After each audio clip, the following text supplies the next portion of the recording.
selamat malam semuanya. Saya Olivia Tajulu. Saya di sini ingin menceritakan apa yang ada di kepala saya tentang dampak negatif dan dampak positif dari teknologi perkembangan iptek terhadap kehidupan bermasyarakat, berbangsa dan bernegara. Yang pertama terdiri dari dampak positif dulu. Itu terdiri dari beberapa aspek. Yang pertama dari aspek politik. Dari aspek politik kita dapat melihat bahwa ada dua yang signifikan. Yang pertama adalah keterbukaan, yang kedua adalah demokratisasi. Nah, yang keterbukaan ini berdampak positif karena apa? Karena semakin terbukanya masyarakat, semakin kita dapat menghindari dari yang namanya korupsi, kolusi, dan nepotisme.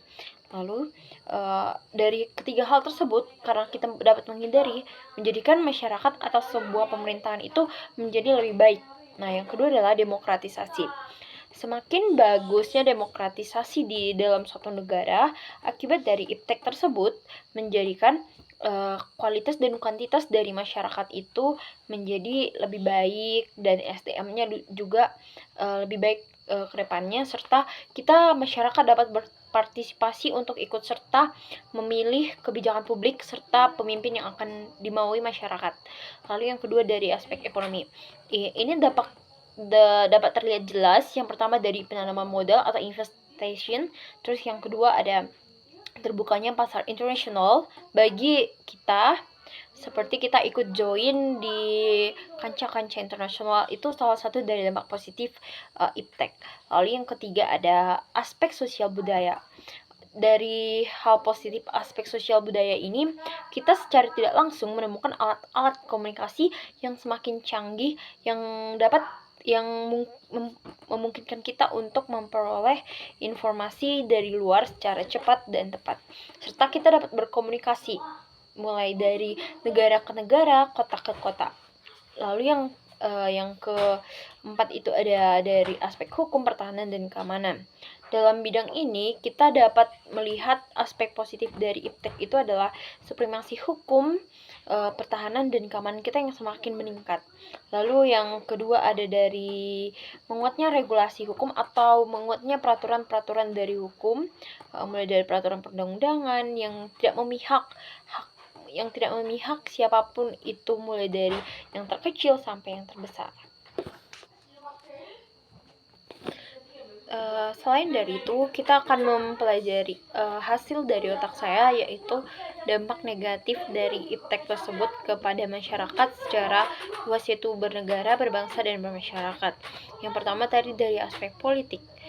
Dampak negatif dari iptek di aspek politik itu adalah kita makin gencarnya yang namanya idealisme atau ideologi yang dinamakannya liberalism. Sedangkan negara kita itu adalah negara berketuhanan yang Maha Esa dan tidak sangat cocok untuk diterapkan di negara kita. Dan iptek lah yang membawa ideologi itu ke dalam negara, dan itu adalah salah satunya. Maka kita harus lebih bijak lagi untuk menyaring dan lebih selektif lagi untuk memilih apa yang harus kita terima dari perkembangan iptek tersebut. Lalu yang kedua dari aspek ekonomi. Yang pertama itu yang paling terpampang nyata adalah dari impor. Impor yang semakin marak itu menyebabkan yang ditakutkan pasar-pasar di Indonesia tidak mampu bersaing lagi karena merek-merek lokal. Memang dapat kita ketahui merek-merek dari luar itu jauh lebih bagus dibanding negara kita. Namun kita harus lebih melestarikan merek-merek Indonesia sendiri. Lalu yang kedua itu ada dari itu dari perekonomian negara kita akan dikuasai. Seperti Freeport dulunya itu Amerika atau US lebih banyak mendominasi sahamnya. Namun sekarang kita sudah lebih banyak dibandingkan Amerika tersebut. Lalu yang ketiga dari aspek sosial. Dari aspek sosial budaya itu ada banyak sekali, dan ini adalah satu hal yang sangat terlihat dampak negatifnya. Yang pertama adalah hedonisme. tidak jarang kita menemukan para influence atau selebgram yang, mengumbar-umbarkan kehedonan hidup mereka atau sifat kekonsumtifan hidup mereka. Hal-hal yang tidak penting bahkan menjadi di gudang itu sudah marak di masyarakat Indonesia.